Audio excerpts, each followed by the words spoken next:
'Diba? Mas malala yung Singapore, guys. 50 years ago, oo, nag-search ako before ako nag-react ng video na to. Grabe pala talaga. Yung slums ng Tondo, naku, mas malala pa yung slums nila 50 years ago ng Singapore.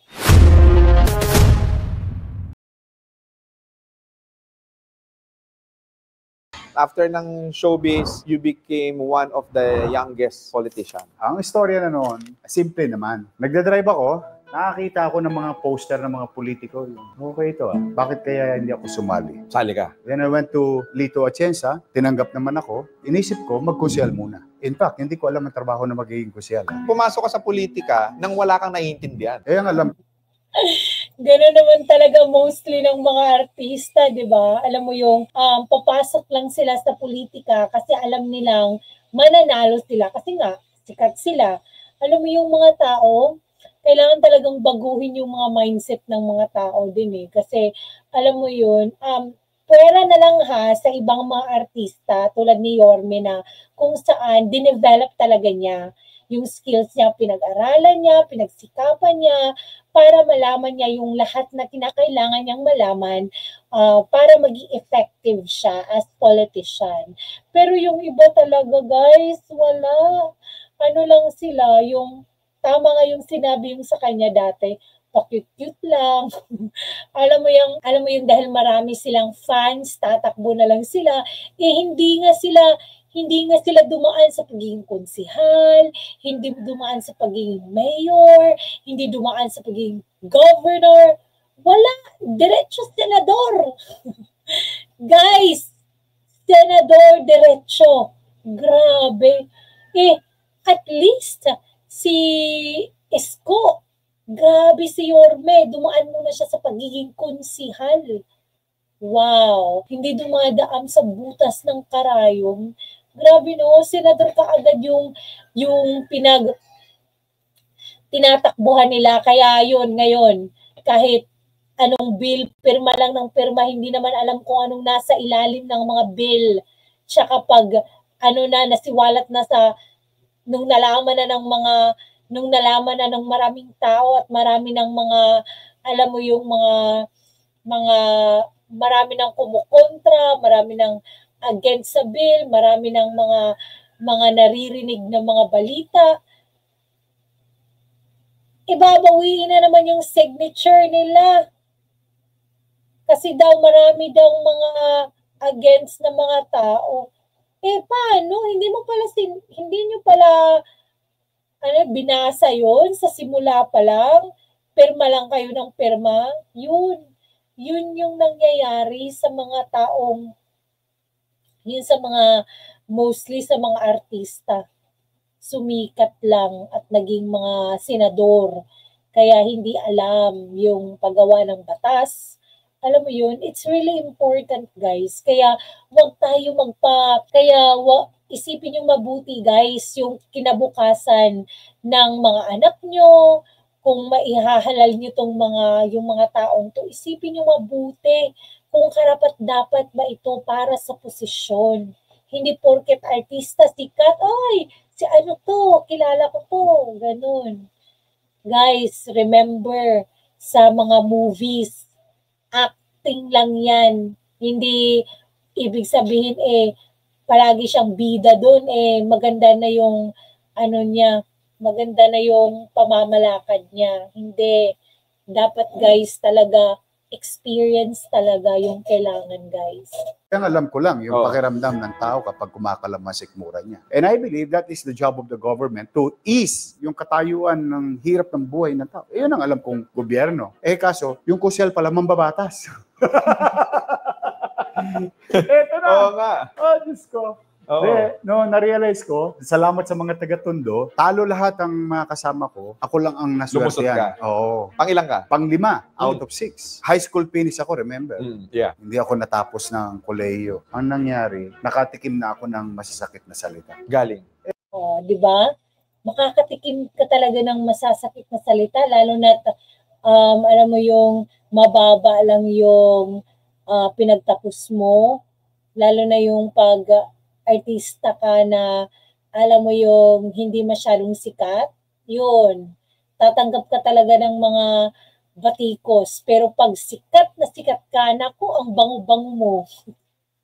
Ang bango-bango mo sa mga tao. Eh, sa mga kasamaan din. Wala, artista, bobo yan. Pa-cute-cute lang yan. Those are the things that you heard. Para sa akin, nung mga panahon na yon, they are just telling to you their opinion. Yes, that's why I didn't take it against them. Yes. But it's hurtful. Human being pa rin ako. Correct, correct. Kumukurot sa puso yun. But I want them to stop. What did you do? Bumalik ako sa eskwela. I went to UP and they accommodated me. Then a few weeks of executive program. Una, local legislation. Yes. Nung natapos yung, balik ako ulit sa UP, local finance. Yes. Then, nag-aral siya. Hindi yung basta na lang, yung alam mo yung wala lang sa kanila. Hindi talaga, yung malalaman mo kasi yung tao na gusto talagang magserbisyo para sa bayan, inaaral eh. Inaaral, pinagtsatsagaan. Alam mo yung pinapatuluan ng pawis yung pagsiserbisyo nila. Yun yung totoong may puso para sa bayan. Grabe talaga. Saludo ako kayo. Former Vice Mayor Danny Lacuna, sabi niya, tapusin mo na ang kolehiyo mo. Aral ako, tapos ko kolehiyo ko. Tapos after ng kolehiyo, graduate ako. Saan ka graduate ng college? IAM, International Academy of Management and Economics. Then I went to law school. I got accepted in Arellano School of Law. Yes. Then I got elected as Vice Mayor while studying law. Salamat sa mga taga Maynila. I'm a type of person that will not take it sitting down. I always go around. Ayoko naman pagkaitan yung tao ng oras sa paglilingkod para lang sa sarili kong kapakanan. Wow, di ba? Hindi sa pangsariling kapakanan. Tumatakbo kayong mga politiko, hindi para sa sariling kapakanan. Wow, alam mo guys, sobrang busy niya pero he really made sure to allot a time na kung saan is, alam mo yun, pupunta siya sa iba't ibang bahagi ng Maynila. Alam mo yun, wow, ang galing. Totoo naman talaga, bibigyan mo talaga ng time yung mga taong bayan para malaman mo kung anong yung mga pinagdadaanan nila, ano yung pangangailangan nila, di ba? Nag-offer na bigla, it's a new form, knowledge sharing by JFK School of Government in Harvard University. Sabi ko, kahit masama-sama pa English ko, nag-apply ako online. I was asked to come up with 500 words of essay.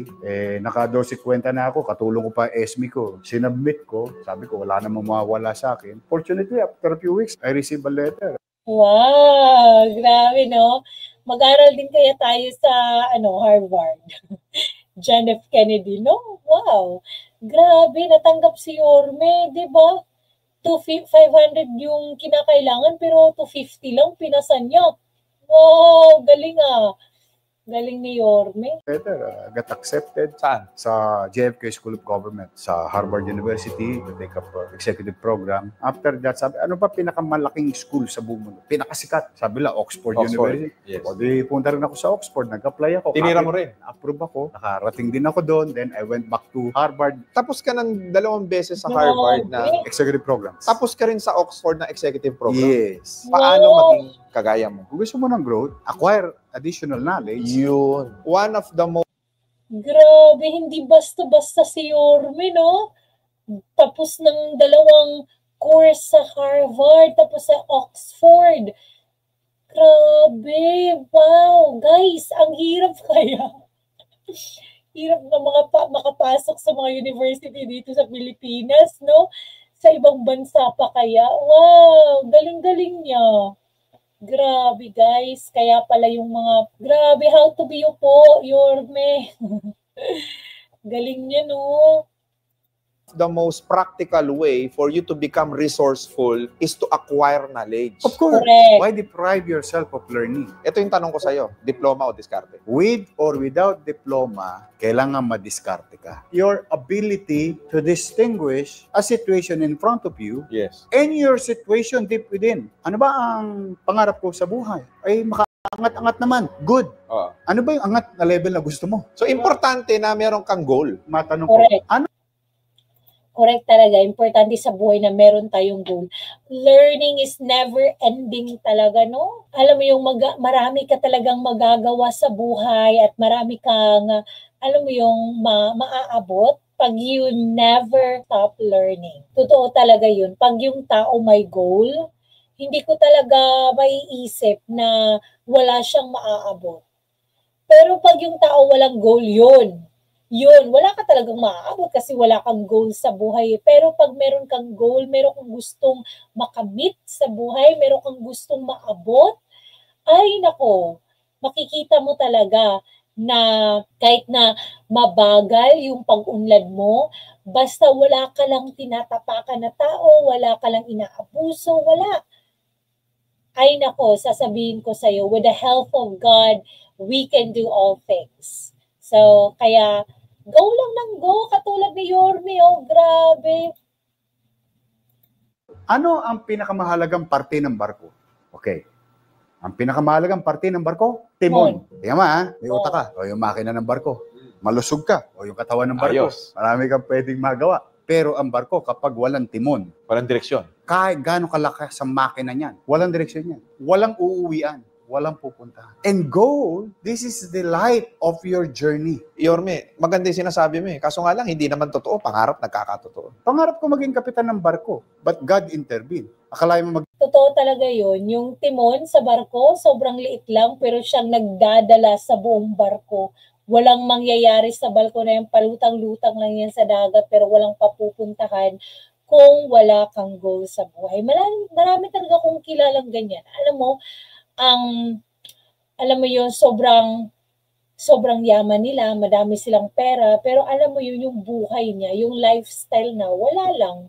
Pag namatay yung mga nanay at saka tatay nila, alam mo yung bagsak yung buhay nila.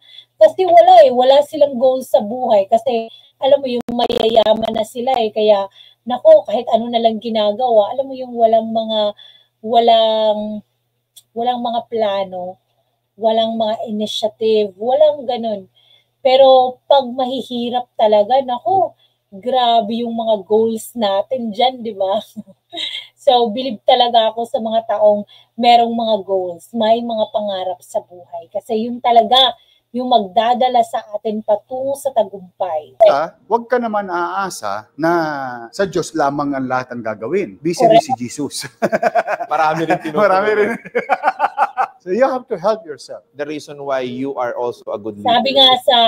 Sabi nga sa verse, commit your plans to the Lord and your plans will succeed.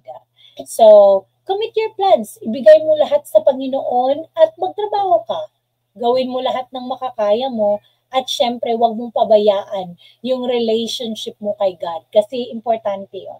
In spite of all of those challenges and hardships, you are still grateful. Kaya ka pinagpapala. As long as you breathe, as long as you aspire, as long as you hope, as long as you believe, you must continue. I noticed. Ay, gusto ko yung sinabi niyang if you will never stop being grateful, ay pagpapalain ka. Totoo yun. Alam mo yung nasa Bible din yun. Alam mo yung you will never stop giving thanks to God. Marami mas pagpapalain ka pa talaga. Alam mo yung kahit na ganito lang, sa ngayon, ganito lang yung nakamit mo, papasalamatan mo yan sa Panginoon kasi papasalamatan mo na sa next time, mas malaki pa talaga dyan. Yun yung dapat na mangyari. Dapat talaga kahit anong mangyari sa buhay natin, we need to be grateful to God. I know, may mga taong sasabihin na masasabi mo lang yan kasi yan yung kalagayan mo ngayon. Pero no, talaga, sasabihin ko sa inyo, alam mo yung pinagdaanan ko rin sa buhay. Ang bata-bata ko pa pero grabe talaga yung pinagdaanan ko yun. Kaya masasabi ko talaga, if you have a goal in your life, never stop believing in God. At yun na nga, sabi ni Yorme, trabahuin natin. Gawin natin yung dapat natin gawin. Hindi yung iaasa lang natin lahat sa Panginoon at wala ka nang gagawin. Ako, hindi ganun yun. So dapat, may mga steps ka na gagawin kasi i-guide ka lang ni Lord. Yun yun. Notice it. You are a big fan of Lee Kuan Yew. Oo, idol ko yun. Yes, and 100%. for the longest time, you are aspiring that Philippines Yun, ano yun? Prime Minister, President sa Singapore. Ewan ko lang kung anong tawag sa kanila sa Singapore. Kung Prime Minister ba, President ba, King. I believe hindi King eh. Philippines could be the next Singapore. It can. Paano mo nasabi? Kung may nakikita kayong squatter sa Tondo, sa Maynila, sa Metro Manila o sa mga bansa, mas malala ang squatter nila noong 1950s. But those things, today, not a single glimpse of the past is makikita mo sa Singapore. Diba? Mas malala yung Singapore, guys. 50 years ago, oo, nag-search ako before ako nag-react ng video na to. Grabe pala talaga. Yung slums ng Tondo, naku, mas malala pa yung slums nila 50 years ago ng Singapore. Mindset nila mababago. Magbabago lahat yun. Bakit? Mag-achieve sila ng more. Exactly. Kasi natikman na nila, uy, sayang. Pagbubutihan ko na. Yes. Sabi ko nga lagi, hindi kayo kayang payamanin ng gobyerno. Pero ang gobyerno, kayang pataasin ang antas ng pamumuhay ng tao. Yung pagpapataas ng antas ng pamumuhay, kayang ma-execute yan nationwide? Yes, why not? Kasi you have to prioritize. Let's just say, limited ang resources mo. Wow, kaya pala no? Kaya pag yung gobyerno talaga is, alam mo yun, well stand. No, grabe. Alam mo yung basic needs talaga ng tao. Alam mo yung pataasin ang antas ng edukasyon, pangkalusugan, alam mo yung shelter, tapos trabaho. Yun talaga, wow. So, kaya natin maging next Singapore, guys. Let's pray for that. At alam mo din yung i-pray natin talaga yung mga government officials natin, lalo-lalo na yung presidente natin na magkaisa, no? Magkaisa yung mga government officials, hindi yung magkakaisa sa pagkukurapan. Corrupt dito, corrupt doon. Naku, wala talagang mangyayari sa government. Walang mangyayari sa Pilipinas. Kasi hindi naman yung umaasa tayo sa government, pero malaki talaga, guys. Meron silang malaking part sa pag-unlad ng Pilipinas. Kaya hindi naman natin mapapataas yung antas ng edukasyon, di ba? Normal lang tayo na mga tao. So sila talaga dapat yun, yung gobyerno talaga. Focus it on a particular social problem. So that may natatapos naman tayo. The reason why it is so believable, it is because you have this prototype na nagawa ninyo for 3 years. Who would think that you can change a few thousand family with pandemic na sila ngayon umulat bumagyo, may mamauwian silang disenteng pamamahay. Hindi decente yun, Yorme. Magandang pamamahay. Ako, mahappy na ako. Guys, sobrang ganda ng mga pabahay ni Yorme, no? Parang hotel.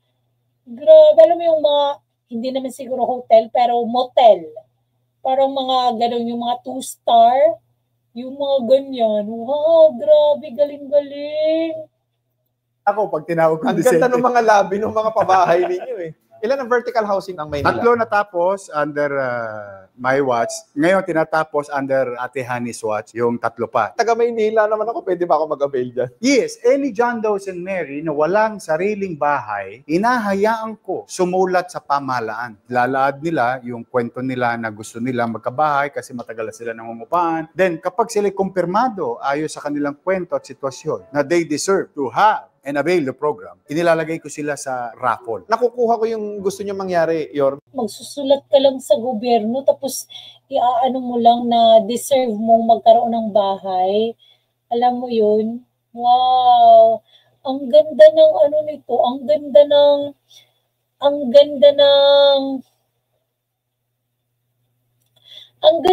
proyekto na to, no? Wala to sa iba eh. Sa Maynila lang to. I believe, wala to sa ibang syudad sa Pilipinas. Sa Maynila lang talaga to nangyayari. Wow! Yorme. Pag naitira mo sa maayos na bahay yan, magkakaroon sila ngayon ng sense of worthiness. Dignidad. Dignidad sa buhay. Value. Yung value na yon nagkakaroon ng positive feelings, and yung positive feelings, nagkakaroon sila ng positive outcome sa buhay. Nagiging mas masipag sila, mas productive sila, mas gagalingan nila sa buhay. And then, ang pinaka-output talaga niyan, yung mga susunod na generation talaga nila, is magiging maayos na ang mindset. In Singapore, you pay, you own. But in our case, isa kasi sa inireklamo. Ang ganda, no? Alam mo yung magkakaroon ka ng value sa buhay. Kasi nga, oo naman, kasi pag nakatira ka sa squatters, lalo na dun sa mga, alam mo yun, nakatira sa mga tulay, alam mo yun, sobrang kawawa talaga yung mga nakatira sa tulay. Tapos, alam mo yung pag nanganak ka, tapos makikita ng anak mo, yung buhay mo sa tulay, no? Grabe, kawawa talaga sila, guys. Tapos, pag nakatira sila doon, syempre, magiging mindset ng mga bata mo na yung value nila hindi sobrang baba, kaya they would really thrive in life. Hindi tulad nung pag nasa tulay sila, hindi na sila mag-aaral kasi lang kami, pulubo lang kami, dito lang kami nakatira, wala kaming mapupuntahan, walang mangyayari sa buhay namin. Hindi tulad pero pag may maganda silang bahay, alam mo yung pag nakatira sila doon, parang they feel valued. They feel na, kailangan ko talagang magsumikap, no? Para sa pamilya ko. Wow! Ang galing, ang ganda ng proyekto na to. Reklamo ng mga taxpayer, kapag nabibigyan na natin ng pamamahay, ibinebenta ulit, so babalik ulit sa kalsada, nagiging professional na. So what I did, every beneficiary should pay 2,000 pesos a month, but no ownership. Nobody can sell. But walang magpapalahe sa'yo. Kaapu-apuhan mo, magagamit yung unit. Meron nagre-reklamo. Ba't may bayad? 2,000. Sagot ko, kung makalaklak ka nga ng gin. Ang upahan sa ibang squatter, Yorme, 3,500. 3,500, oo. Bed space lang yun. Oo. Sabi ko sa kanila, I don't want you. Correct. Ang mahal ng upahan sa Maynila, yung sa amin nga 2K isang bed lang. Tapos yun ang gara-gara, may ka pa, may sala ka pa, may kwarto, may kitchen. Tapos 2K lang. Tapos alam mo yung forever ka na diyan, wala nang hindi natataas. Hindi yung magiging after next year, masasyak ka na lang sabihin ng landlady mo, nag-increase na, nagmahal na, kasi ang kuryente, ganun, 2,500 na. Tapos next year na naman, 3K na. Tapos next year, 4,500. Alam mo yun? So, grabe. Wow. You to end up being spoon-fed. Kailangan naman maging responsable tayo. Correct. Sa totoo, hindi po ako naniniwala na ang gobyerno ay dapat kumita. Ang gobyerno po ay dapat gumastos. Yan po. Wow. Totoo yan. Hindi dapat yung gobyerno ay kumikita. Ang gobyerno po ay dapat gumagastos. Galing, no?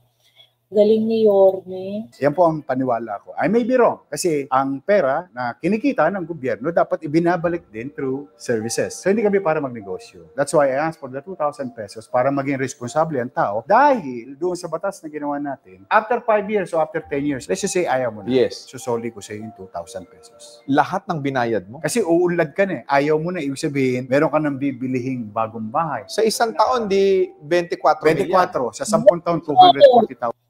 Grabe, so para ka lang nag-ipon.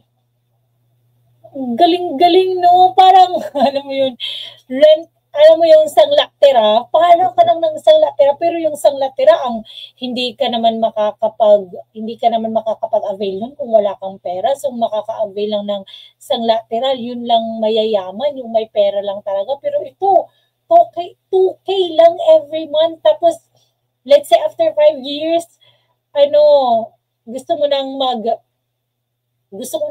nang umalis sa bahay na yun, ibabalik sa'yo lahat ng pera na nabigay mo. Wow, that is awesome. 40,000. 240,000. Yan. Babalik ko siya. Technically, libre siya, Yorme. Exactly. But for the meantime, you pay 2,000. Tinuturuan lang kita ng bagong mindset. Mag-impok. Yes. Maging Yes. responsable. Yun talaga yung kailangan natin dito sa Pilipinas eh. Minsan kasi panay ang sisi natin sa gobyerno, ayaw natin ikilos ang katawan natin. Kailangan may kusang palo ka. Oo, may kusang palo tayo. Yung pera, Grabe, no? So, ibig sabihin, tinuturuan ka lang na mag-impok, tinuturuan ka lang na mag-save. Totoo yan. Alam mo, yun yung mahirap sa Pilipino talaga. Ang hirap-hirap mag-ipon. Kahit ako, guys, I really accept that. Ang hirap-hirap mag-ipon. Alam mo yung alkansya, naging alkanse siya. Kaya ang hirap-hirap talaga. Pero wow, ang ganda ng programang ito. Ang ganda talaga, wala akong masabi. yung perang nalikom ay ini-invest ng gobyerno para kumita in a secured manner. Parang bangko ang style. Low probability of Yes. losing the principal. Yes. But maliit na interest. Yes. That interest can generate income that can sustain all the buildings. Na hindi ka nagagamit ng taxpayers' money. That's one. Two, dahil walang ownership, who owns the property? Gobyerno. Exactly. Yayaman ngayon ng gobyerno kasi nagka-asset. At tumataas ang value. Now, magiging bankable ngayon ng gobyerno. Exactly. Makapangungutang ngayon ng gobyerno. Dahil importante ang utang eh. Money is Grabe talaga, guys. Ang galing talaga ng programang ito. Sana ma-apply yan sa ibang mga syudad. Sana talaga ma-apply yan sa buong Pilipinas. Naku, kung ma-apply talaga yan, grabe. Ang ganda. Kasi sobrang daming walang maayos na matitirhan. Alam mo yun sa Maynila, mayroong nakatira sa mga tren, sa mga tulay. Alam mo yun sa mga flyovers. Grabe talaga, guys, kaya wow, ang galing-galing talaga ng programang ito. money spent Yes. today is better and more powerful than the same amount of money to be spent 5 years from now. Yes. Bulok na yun Yes. by inflation. Yorme, bago tayo matapos, your message to our kababayan. Well, una, salamat sa iyo. Sa mga kababayan natin, we should love our country. We must come together towards our goal, a better Philippines. At ito'y gagawin natin, hindi lang para sa atin. Ito'y gagawin natin para sa susunod na salinlahi. Correct talaga. Kasi yung ginagawa natin ngayon, ang makaka-benefit lang naman talaga is yung next generation, yung mga anak natin, kung ano yung ginagawa natin ngayon. Kaya dapat talagang magtulungan yung buong Pilipinas. Lahi natin. Nang sa ganoon, yung susunod na lahi, medyo makagaang naman. Grabe talaga. Anong masasabi nyo sa proyektong yun? Naniniwala ba kayo na pwedeng maging next Singapore ang Pilipinas? Kaya don't forget to like this video, guys, and subscribe to my channel. At also, lagay nyo lahat ng gusto nyong sabihin, yung mga comments nyo at ano ba yung nasa post, nasa isipan nyo, guys. Kaya see you again next time. Bye!